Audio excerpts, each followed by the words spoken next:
pour ne pas écouter la loi, sa prière même est une abomination. Donc qu'est-ce qu'il faut faire? Il faut écouter la loi pour que ta prière soit agréable à Tatanzambi. Écouter la loi, ce n'est pas seulement écouter, mais il faut la faire aussi. Selon Jacques, le livre de Jacques chapitre 1, il est mieux de faire ce que Tatanzambi demande que d'écouter seulement. Donc il faut écouter la loi et la mettre en pratique. Donc reconnaître sa culpabilité, c'est quoi? C'est écouter la parole de Tatanzambi et la mettre en pratique. Allez, tu peux aller au verset 13. Celui qui cache ses transgressions ne prospère point. Donc celui qui cache ses péchés ne prospère point. Mais comment prospérer? Continue. Mais celui qui les avoue et les délaisse obtient miséricorde. Donc il faut d'abord avouer ses péchés et les abandonner pour obtenir la miséricorde, n'est-ce pas? Donc c'est la première chose que les Bantous doivent faire, reconnaître leurs péchés de ce qu'ils ont fait au Tatanzambi et abandonner ce péché. Donc comme on a dit tout à l'heure que dans Sophonie chapitre 3 verset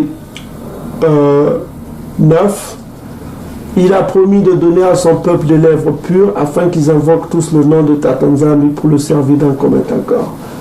Et on voit que c'est ce peuple qui est au-delà du feu de couche, qui qualifie des adorateurs de dispersés et qu'il exigera d'eux des offrandes. Et il dit qu'en ce jour-là, tu n'auras plus à avoir honte de toutes les actions par lesquelles tu as péché contre moi, car j'ôterai du milieu de toi ceux qui triomphaient avec arrogance. Tu t'enorgueilleras plus sur ma montagne sainte. Donc on a beaucoup d'indices ici pour comprendre un peu ce qui se passe. Donc ce peuple est coupable d'avoir péché contre Tatanzambi. Donc il est important pour nous de savoir qu'est-ce qui s'est passé pour que Tatanzambi cache sa face à son peuple. On va le lire dans Osée chapitre 5 verset 15. Il a dit qu'il repartira dans sa demeure. Il va repartir dans sa demeure et il ne sera plus parmi le peuple bantou. Donc en un mot, il les abandonne. Il les abandonne. Sinon, Ésaïe chapitre 18, on l'avait déjà lu dans les vidéos précédentes. Ils sont livrés aux mains des oiseaux de proie qui sont les Édomites, les Ishmaélites, les Toutis, Cananéens, voilà, et les Philistins. Enfin, les ennemis de Tatanzambi, y compris les Ammonites, qui les maltraitent. Donc on va voir quelque chose pour savoir qu'est-ce que ce peuple a fait contre Tatanzambi pour que Tatanzambi casse sa face. On va aller voir la prophétie de Massa dans Deutéronome chapitre 31. La prophétie de Massa va nous éclairer de Deutéronome chapitre 31 verset 16 à 18. Donc ma soeur, tu prépares Deutéronome chapitre 31 verset 16 à 18 pour voir qu'est-ce que le peuple bantou a salinini pour que Tatanzambi a Zalanakanda a Bomba et Longinae. Pourquoi Tatanzambi casse sa face contre ce peuple qu'il a choisi, ce peuple dont il a fait alliance avec. Donc ma soeur, tu vas lire Deutéronome chapitre 31 verset 16 à 18, on va voir. Deutéronome chapitre 31 verset 16 à 18. Et Yahvé dit à Massa, voici, tu vas être couché avec tes pères. Et ce peuple se lèvera et se prostituera après les dieux étrangers du pays au milieu duquel ils entrent. Voilà, donc il y a une prophétie ici que Tatanzambi est en train de donner à Massa. Il voit la mort de Massa, il annonce la mort de Massa et il dit que Massa va mourir. Et il dit qu'il laissera derrière lui un peuple qui va se prostituer après les dieux qui sont au milieu d'entre eux. Ils abandonneront Tatanzambi et il violera l'alliance qu'il a traitée avec eux, l'alliance mosaïque, c'est-à-dire l'alliance de la loi. Donc on voit que Tatanzambi prophétise déjà la prostitution spirituelle de ce peuple, le peuple bantou. Et ce peuple va se prostituer avec d'autres dieux. Ils vont abandonner Tatanzambi qui les a aimés, qui les a délivrés des mains des Africains, des mains des Ouest-Africains, des anciens Égyptiens. Il les a délivrés, mais il annonce que ce peuple va l'abandonner, qu'ils vont se prostituer spirituellement avec les dieux des nations aux alentours. Ma soeur, tu continues? Après les dieux étrangers du pays, au milieu duquel ils entrent, il m'abandonnera et il violera mon alliance que j'ai traitée avec lui. Continue. Verset 17. En ce jour-là, ma colère s'enflammera contre lui. Je les abandonnerai et je leur cacherai ma face. Voilà. Donc, ce qu'on vient de lire tout à l'heure, il annonce cela. Et c'est ce que le prophète Yosua en lingala, ça veut dire prendre. Le prophète Osée a annoncé dans Osée chapitre 5 verset 15 qu'il repartira dans sa demeure. S'il repart dans sa demeure, c'est qu'il abandonne le peuple, parce que sa colère s'enflammera contre son peuple. Il les abandonnera et il leur cachera sa face. Donc ce peuple n'aura plus le privilège d'avoir au milieu d'eux l'ange de l'Éternel qui est Makaya Kongo. Donc il sera abandonné aux mains de leur ennemi. Au premier titre, c'est Édom, selon le psaume chapitre 83, versets 2 à 12. Et Édom s'est réjoui sûrement quand il a vu que le peuple a été abandonné. Ismaël, dans la colère, s'est enflammé comme Isaac, Isaac qui avait pris l'héritage. Abana, c'est Abraham qui avait préféré Iseka comme héritier. Ishmaël s'est vengé. Il a pris sa vengeance contre les fils de Iseka. Et les Cananéens aussi se sont vengés du fait que la terre qui leur a été volée, les Toutis, les Maasai, ils ont pris leur vengeance. Ils ont pris leur vengeance aussi. Donc on voit que les nations se sont vengées, ils se sont réjouis de leur vengeance. Donc on voit que ils se sont vengés parce que Tatanzambi les a abandonnés. Tu peux lire la suite? Israël sera dévoré. En ce jour-là, ma colère s'enflammera contre lui. Contre les Bantous. Je les abandonnerai. Il abandonnera les Bantous. Et je leur cacherai ma face. Voilà, il cachera sa face aux Bantous. Il sera dévoré. Les Bantous seront dévorés, c'est ce qu'on avait vu. Il sera la proie d'une multitude de maux et d'afflictions. Voilà, ça c'est Deutéronome chapitre 28, verset 15 jusqu'à 68. Donc on voit les afflictions qui touchent les Bantous. Voilà quoi. On voit tout ce qui souffre, tout ça.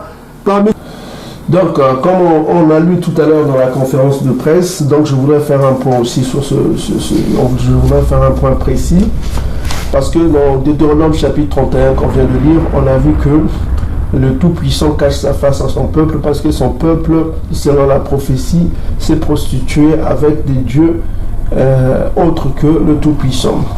Ils n'ont pas respecté cette alliance d'exclusivité, divinité, de la divinité de Nzambi. Il fallait toujours prier Nzambi parce qu'ils ont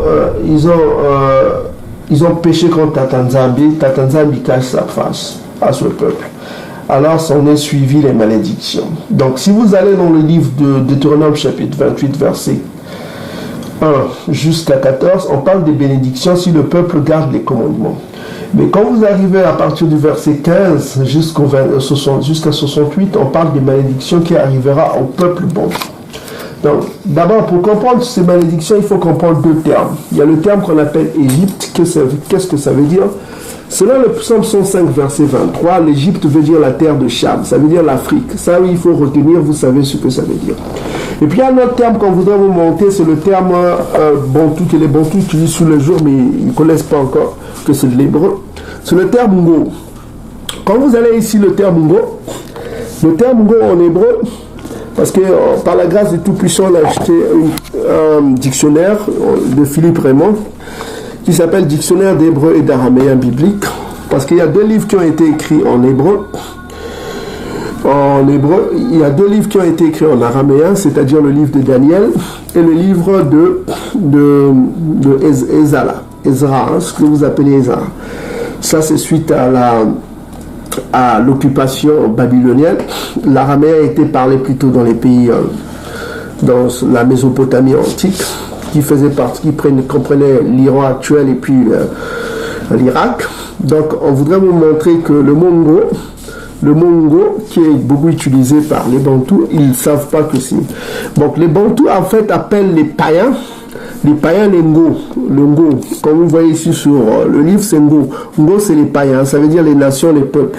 Donc, les Bantous, pour appeler les autres nations, ils appellent les Bango. Bango, ça veut dire les autres. Ceux qui parlent lingala savent que Bango, ça veut dire les autres. Quand ils sont venus en Afrique, au-delà du fleuve de Couche, ils ont trouvé des peuples qu'on appelle les Pygmées, ils les ont appelés les Bongo. Bongo. Bongo, ça veut dire la porte des nations. Les Bongo. Donc les Bango, le Ngo là, Ngo, ça veut dire Ngo en hébreu, ça veut dire les païens, les Bango. Les païens, nos Koko, nos Bakoko, les appelaient les Bango. Donc, si vous voyez les autres Africains, on les appelait les Bango, notamment les Africains de l'Ouest, de l'Est, on les appelait les Bango, les nations. Ou les Pygmées, on les appelait les Bango. Voilà, donc ça c'est une précision. Le mot Égypte, comme je vous l'ai dit, que ça veut dire Afrique. Maintenant, on va voir la malédiction qui devait venir à ce peuple. On va commencer par, nous sommes dans Deutéronome chapitre 28. À partir du verset 45, on dit ici, toutes les malédictions viendront sur toi, c'est-à-dire le peuple israélite, Israël antique, Isolélé antique, c'est-à-dire les Bantous. Elles te poursuivront, c'est-à-dire les malédictions poursuivront le peuple Bantou, seront en partage, c'est-à-dire que ça sera leur quotidien, quoi. Jusqu'à ce que tu sois détruit. C'est-à-dire que le but de ces malédictions, c'est la destruction du peuple. Une destruction à la fois psychologique et une destruction charnelle. C'est-à-dire, voilà quoi. Parce que tu n'auras pas obéi à la voix de ta Tanzambi, ton Tout-Puissant, parce que tu n'auras pas observé ses commandements et ses lois qu'il te prescrit. Donc, parce que tu n'as pas suivi la voie de ta Tanzambi, les malédictions seront ton partage, ton quotidien, et puis voilà quoi. Donc, 46, on dit ceci, elles seront à jamais pour toi, pour tes descendants, comme un signe et des prodiges. Ça veut dire que les enfants qui viendront de toi, vous les Bantous, connaîtront les malédictions qui sont citées ici.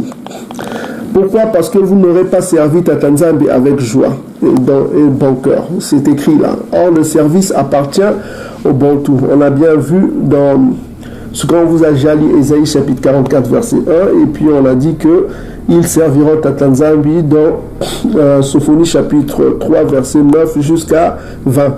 Les serviteurs, c'est les Bantous. Ok. Donc maintenant on va voir à partir du verset 61 parmi ces malédictions les plus flagrantes.